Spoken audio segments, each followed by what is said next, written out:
A very good afternoon to you, live from our Dream Center studio here in Lagos. Welcome to the Chinese Super League. I'm not alone in the studio. I've got with me Wilson Omoni. How are you doing today? Fantastic afternoon, as we said. A great weekend of football in action from China. We're looking forward to it. It's going to be very exciting this weekend. Alright, excited this weekend. We've got some of the biggest matches for you today. And let's start with, of course, Beijing Guan will be going against Guangzhou RNF. Well, the big boys. You're talking about Guangzhou Evergrande. Alright, the leaders will have actually won it 6 times in a row. They're going for a record 7th. And let's see how things will actually play out. But starting your way today will be the Durosimi-Etti FC. And I must actually tell you, other matches will follow. Of course, Shanghai Shanghai will be taking on Shanghai SIPG FC. And not forgetting Yibian against Shandong Luneng. Hebei CFFC against Laonin Honghyun. And Chaofeng Lifan against Tija Quijan. Alright, those are some of the matches we're going to be spotlighting on today.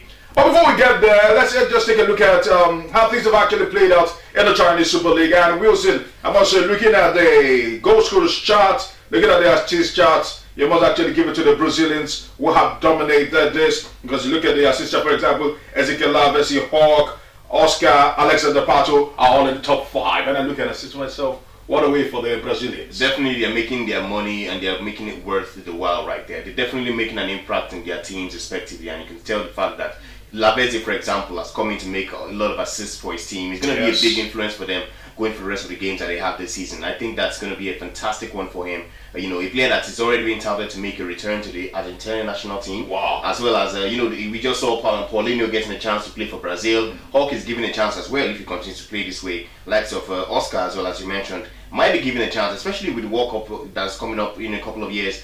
We are looking forward to a team that a young group of players from China that might actually get a chance to play among the big boys from Europe. But in Nigeria, it seems the tide is a little bit different. When you mention China, they say that's far away, but thanks to DMS, we'll be bringing the Chinese League closer to you. We've got a couple of Nigerians also plying the trade in the Chinese Super League. We know right now, one man, talking about John Mikel Obi, is still out injured. But the likes of Bafemi Martins with a go to his name. And don't forget the Brown Adi there also a go to his name. I look at it, I say Nigerians haven't really lit up the Chinese Super League like their compatriots. They haven't. And I think that's evident to see in the amount of games that some of the players have actually played. They're not being used regularly by their teams. That's an indication that, they are not trusted to be the performers that will come and get the goals or the contributions for their teams right there in China. And that's not good enough because we are right here in Nigeria. We're expecting someone like our captain, for example, to be getting minutes. He's always getting one injury or a stomach infection or the next thing is having an illness. Maybe it's down to the change, basically. But maybe the change is also affecting them. I mean, we're used to a different kind of weather here in Nigeria. Going all the way to China, it's going to be a different change for them.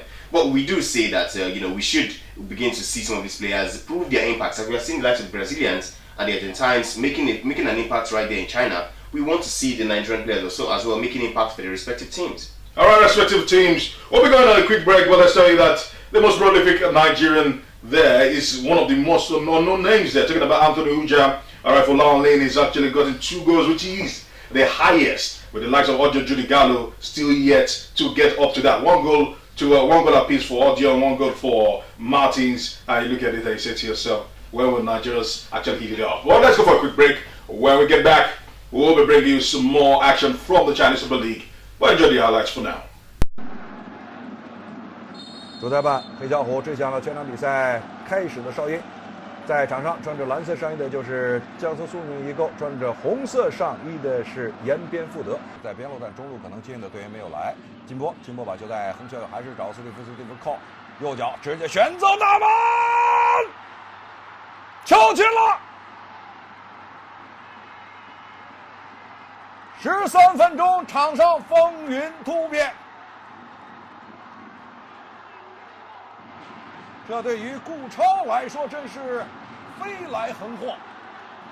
And welcome back to the Chinese Super League on DMS. It's a marvelous day. We're going to chiming in and looking at how things have actually played out in one of the most expensive leagues in soccer.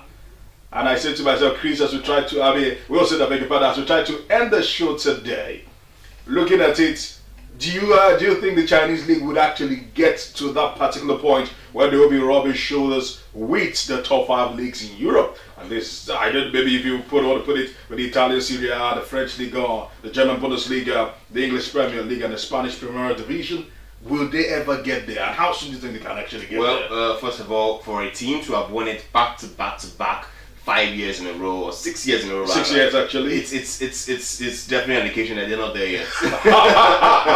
Okay. So maybe it's gonna take a while for them to get to that same level. But yeah, we are beginning to see some players, interesting young players as well. You know, before it was the old players getting close to retirement, moving away to China, but now we are seeing some young players like the likes of Oscar making a move to China. So I will also say big coaches move to China too. as well. That's going to affect the total tactical moves of each team, and that's going to improve the tactical displays of individual teams and individual players as a whole as season goes on. So maybe in a couple of seasons we might get to that point where China begins to rub shoulders with some of the top clubs from Europe. Alright, this is where we're going to draw the curtain today. I want to say thank you for tuning in and certainly making a day with us. Same time, same station next week. We'll bring you another fantastic edition of the Chinese Super League from I and Wilson. Have yourself a lovely day.